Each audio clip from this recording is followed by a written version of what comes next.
আমরা মুসলমান কান্ট্রি হয়েও আমাদের 12 মাসের মধ্যে একটি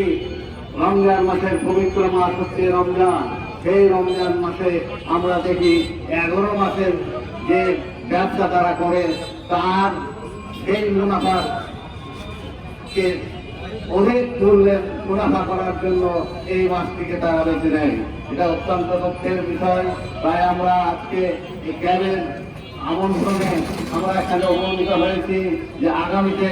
এই ধরনের যেন অসৎ কাজে কেউ যাতে সহযোগিতা না করে এবং যারা রাস্তাঘাট থেকে শুরু করে বিভিন্ন জায়গায় ফুটপাতে ব্যবসা করছেন এবং খাদ্যদ্রব্য বিশেষ করে আমরা যে ফাস্টফুড থেকে শুরু করে রমজানের যে ইফতারিগুলো দেখছি অত্যন্ত অস্বাস্থ্যকর পরিবেশে এইসব তৈরি হচ্ছে এবং বিক্রি হচ্ছে। আমরা তাই বাঁকুড়া অধিকার এবং রাজশাহী প্রশাসনকে জানাতে চাই যে অতি অবিলম্বে এই সকল হাইজেনিক খাদ্য না তৈরি করে যে বিক্রি করা হচ্ছে এবং মানুষের জীবনের যে ঝুঁকিপূর্ণ